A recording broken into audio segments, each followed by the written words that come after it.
Volume 3, Chapter 13. The weather continued much the same all the following morning, and the same loneliness and the same melancholy seemed to reign at Hartfield, but in the afternoon it cleared, the wind changed into a softer quarter, the clouds were carried off, the sun appeared, it was summer again. With all the eagerness which such a transition gives, Emma resolved to be out of doors as soon as possible. Never had the exquisite sight, smell, sensation of nature, tranquil, warm, and brilliant after a storm, been more attractive to her. She longed for the serenity they might gradually introduce, and on Mr. Perry's coming in soon after dinner with a disengaged hour to give her father, she lost no time in hurrying into the shrubbery. There, with spirits freshened, and thoughts a little relieved, she had taken a few turns, when she saw Mr. Knightley passing through the garden door and coming towards her. It was the first intimation of his being returned from London. She had been thinking of him the moment before as unquestionably 16 miles distant. There was time only for the quickest arrangement of mind. She must be collected and calm. In half a minute they were together. The how-d'ye-dos were quiet and constrained on each side. She asked after their mutual friends. They were all well. When had he left them? Only that morning. He must have had a wet ride. Yes. He meant to walk with her, she found. He had just looked into the dining-room, and as he was not wanted there, preferred being out of doors. She thought he neither looked nor spoke cheerfully, and the first possible cause for it, suggested by her fears, was that he had perhaps been communicating his plans to his brother, and was pained by the manner in which they had been received. They walked together. He was silent. She thought he was often looking at her, and trying for a fuller view of her face than it suited her to give. And this belief produced another dread. Perhaps he wanted to speak to her of his attachment to Harriet. He might be watching for encouragement to begin. She did not, could not, feel equal to lead the way to any such subject. He must do it all himself. Yet she could not bear this silence. With him it was most unnatural. She considered, resolved, and trying to smile, began, "You have some news to hear now you are come back, that will rather surprise you." "Have I?" said he quietly, and looking at her. "Of what nature?" "Oh, the best nature in the world. A wedding." After waiting a moment, as if to be sure she intended to say no more, he replied, "If you mean Miss Fairfax and Frank Churchill, I have heard that already." "How is it possible?" cried Emma, turning her glowing cheeks towards him, for while she spoke it occurred to her that he might have called at Mrs. Goddard's in his way. "I had a few lines on parish business from Mr. Weston this morning, and at the end of them he gave me a brief account of what had happened." Emma was quite relieved, and could presently say, with a little more composure, "You probably have been less surprised than any of us, for you have had your suspicions. I have not forgotten that you once tried to give me a caution. I wish I had attended to it, but," with a sinking voice and heavy sigh, "I seem to have been doomed to blindness." For a moment or two nothing was said, and she was unsuspicious of having excited any particular interest, till she found her arm drawn within his and pressed against his heart, and heard him thus saying, in a tone of great sensibility, speaking low, "Time, my dearest Emma, will heal the wound. Your own excellent sense, your exertions for your father's sake, I know you will not allow yourself—" Her arm was pressed again, as he added, in a more broken and subdued accent, "the feelings of the warmest friendship, indignation, abominable scoundrel!" And in a louder, steadier tone he concluded with, "He will soon be gone. They will soon be in Yorkshire. I am sorry for her. She deserves a better fate." Emma understood him, and as soon as she could recover from the flutter of pleasure excited by such tender consideration, replied, "You are very kind, but you are mistaken, and I must set you right. I am not in want of that sort of compassion. My blindness to what was going on led me to act by them in a way that I must always be ashamed of, and I was very foolishly tempted to say and do many things which may well lay me open to unpleasant conjectures, but I have no other reason to regret that I was not in the secret earlier." "Emma!" cried he, looking eagerly at her, "are you indeed—" but checking himself, "No, no, I understand you. Forgive me. I am pleased that you can say even so much. He is no object of regret, indeed, and it will not be very long, I hope, before that becomes the acknowledgment of more than your reason. Fortunate that your affections were not farther entangled. I never could, I confess, from your manners, assure myself as to the degree of what you felt. I could only be certain that there was a preference, and a preference which I never believed him to deserve. He is a disgrace to the name of man, and is he to be rewarded with that sweet young woman? Jane, you will be a miserable creature." "Mr. Knightley," said Emma, trying to be lively, but really confused, "I am in a very extraordinary situation. I cannot let you continue in your error, and yet perhaps, since my manners gave such an impression, I have as much reason to be ashamed of confessing that I never have been at all attached to the person we are speaking of, as it might be natural for a woman to feel in confessing exactly the reverse. But I never have." He listened in perfect silence. She wished him to speak, but he would not. She supposed she must say more before she were entitled to his clemency, but it was a hard case to be obliged still to lower herself in his opinion. She went on, however. "I have very little to say for my own conduct. I was tempted by his attentions, and allowed myself to appear pleased. An old story, probably, a common case, and no more than has happened to hundreds of my sex before. And yet it may not be the more excusable in one who sets up as I do for understanding. Many circumstances assisted the temptation. He was the son of Mr. Weston. He was continually here. I always found him very pleasant. And in short, for," with a sigh, "let me swell out the causes ever so ingeniously, they all centre in this last. My vanity was flattered, and I allowed his attentions. Latterly, however, for some time indeed, I have had no idea of their meaning anything. I thought them a habit, a trick, nothing that called for seriousness on my side. He has imposed on me, but he has not injured me. I have never been attached to him, and now I can tolerably comprehend his behaviour. He never wished to attach me. It was merely a blind to conceal his real situation with another. It was his object to blind all about him, and no one, I am sure, could be more effectually blinded than myself. Except that I was not blinded, that it was my good fortune, that, in short, I was somehow or other safe from him." She had hoped for an answer here, for a few words to say that her conduct was at least intelligible, but he was silent, and, as far as she could judge, deep in thought. At last, and tolerably in his usual tone, he said, "I have never had a high opinion of Frank Churchill. I can suppose, however, that I may have underrated him. My acquaintance with him has been but trifling, and even if I have not underrated him hitherto, he may yet turn out well. With such a woman he has a chance. I have no motive for wishing him ill, and for her sake, whose happiness will be involved in his good character and conduct, I shall certainly wish him well." "I have no doubt of their being happy together," said Emma. "I believe them to be very mutually and very sincerely attached." "He is a most fortunate man," returned Mr. Knightley with energy.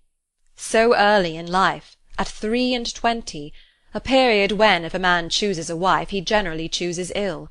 At 23 to have drawn such a prize! What years of felicity that man in all human calculation has before him! Assured of the love of such a woman, the disinterested love, for Jane Fairfax's character vouches for her disinterestedness, everything in his favour, equality of situation, I mean as far as regards society, and all the habits and manners that are important, equality in every point but one, and that one, since the purity of her heart is not to be doubted, such as must increase his felicity, for it will be his to bestow the only advantages she wants. A man would always wish to give a woman a better home than the one he takes her from, and he who can do it, where there is no doubt of her regard, must, I think, be the happiest of mortals. Frank Churchill is, indeed, the favourite of fortune. Everything turns out for his good. He meets with a young woman at a watering-place, gains her affection, cannot even weary her by negligent treatment, and had he and all his family sought round the world for a perfect wife for him, they could not have found her superior. His aunt is in the way, his aunt dies, he has only to speak, his friends are eager to promote his happiness, he had used everybody ill, and they are all delighted to forgive him. He is a fortunate man indeed." "You speak as if you envied him." "And I do envy him, Emma. In one respect he is the object of my envy." Emma could say no more. They seemed to be within half a sentence of Harriet, and her immediate feeling was to avert the subject, if possible. She made her plan. She would speak of something totally different, the children in Brunswick Square, and she waited only for breath to begin when Mr. Knightley startled her by saying, "You will not ask me what is the point of envy. You are determined, I see, to have no curiosity. You are wise. But I cannot be wise. Emma, I must tell you what you will not ask, though I may wish it unsaid the next moment." "Oh, then don't speak it, don't speak it!" she eagerly cried. "Take a little time. Consider. Do not commit yourself." "Thank you," said he, in an accent of deep mortification, and not another syllable followed. Emma could not bear to give him pain. He was wishing to confide in her, perhaps to consult her. Cost her what it would, she would listen. She might assist his resolution, or reconcile him to it.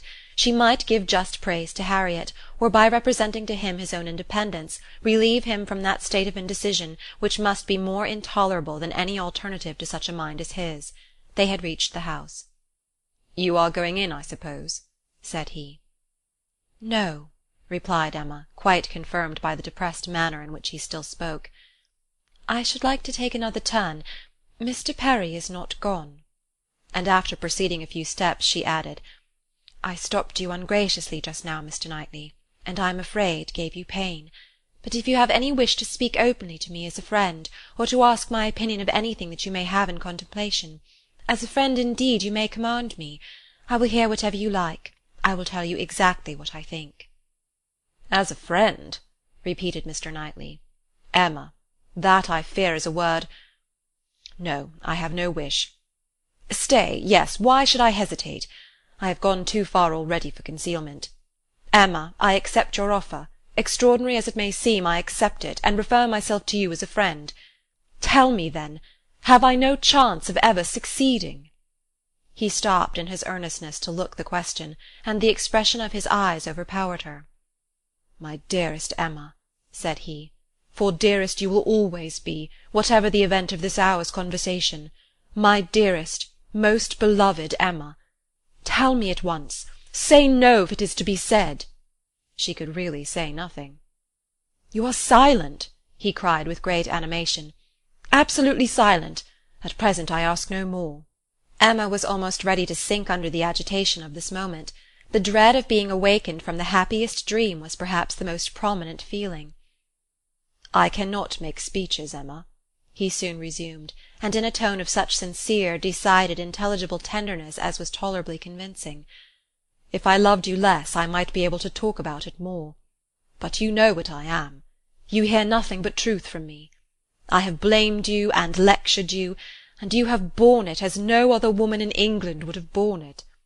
Bear with the truths I would tell you now, dearest Emma, as well as you have borne with them. The manner, perhaps, may have as little to recommend them. God knows I have been a very indifferent lover. But you understand me. Yes, you see, you understand my feelings, and will return them if you can. At present I ask only to hear, once to hear your voice." While he spoke, Emma's mind was most busy, and with all the wonderful velocity of thought had been able, and yet without losing a word, to catch and comprehend the exact truth of the whole, to see that Harriet's hopes had been entirely groundless, a mistake, a delusion, as complete a delusion as any of her own, that Harriet was nothing, that she was everything herself, that what she had been saying relative to Harriet had been all taken as the language of her own feelings, and that her agitation, her doubts, her reluctance, her discouragement, had been all received as discouragement from herself. And not only was there time for these convictions, with all their glow of attendant happiness, there was time also to rejoice that Harriet's secret had not escaped her, and to resolve that it need not and should not. It was all the service she could now render her poor friend, for as to any of that heroism of sentiment which might have prompted her to entreat him to transfer his affection from herself to Harriet, as infinitely the most worthy of the two, or even the more simple sublimity of resolving to refuse him at once and for ever, without vouchsafing any motive, because he could not marry them both, Emma had it not. She felt for Harriet with pain and with contrition, but no flight of generosity run mad, opposing all that could be probable or reasonable, entered her brain. She had led her friend astray, and it would be a reproach to her forever, but her judgment was as strong as her feelings, and as strong as it had ever been before, in reprobating any such alliance for him, as most unequal and degrading. Her way was clear, though not quite smooth. She spoke then, on being so entreated. What did she say? Just what she ought, of course. A lady always does. She said enough to show there need not be despair, and to invite him to say more himself. He had despaired at one period. He had received such an injunction to caution and silence as for the time crushed every hope. She had begun by refusing to hear him. The change had perhaps been somewhat sudden, her proposal of taking another turn, her renewing the conversation which she had just put an end to, might be a little extraordinary. She felt its inconsistency, but Mr. Knightley was so obliging as to put up with it, and seek no farther explanation. Seldom, very seldom does complete truth belong to any human disclosure. Seldom can it happen that something is not a little disguised or a little mistaken. But where, as in this case, though the conduct is mistaken, the feelings are not, it may not be very material. Mr. Knightley could not impute to Emma a more relenting heart than she possessed, or a heart more disposed to accept of his. He had, in fact, been wholly unsuspicious of his own influence. He had followed her into the shrubbery with no idea of trying it. He had come, in his anxiety to see how she bore Frank Churchill's engagement, with no selfish view, no view at all, but of endeavouring, if she allowed him an opening, to soothe or to counsel her. The rest had been the work of the moment, the immediate effect of what he heard on his feelings. The delightful assurance of her total indifference towards Frank Churchill, of her having a heart completely disengaged from him, had given birth to the hope that in time he might gain her affection himself. But it had been no present hope. He had only, in the momentary conquest of eagerness over judgment, aspired to be told that she did not forbid his attempt to attach her. The superior hopes which gradually opened were so much the more enchanting. The affection which he had been asking to be allowed to create, if he could, was already his. Within half an hour he had passed from a thoroughly distressed state of mind to something so like perfect happiness that it could bear no other name. Her change was equal. This 1 half-hour had given to each the same precious certainty of being beloved, had cleared from each the same degree of ignorance, jealousy, or distrust. On his side there had been a long-standing jealousy, old as the arrival, or even the expectation, of Frank Churchill. He had been in love with Emma, and jealous of Frank Churchill, from about the same period, one sentiment having probably enlightened him as to the other. It was his jealousy of Frank Churchill that had taken him from the country. The Box Hill party had decided him on going away. He would save himself from witnessing again such permitted encouraged attentions. He had gone to learn to be indifferent. But he had gone to a wrong place. There was too much domestic happiness in his brother's house. Woman wore too amiable a form in it.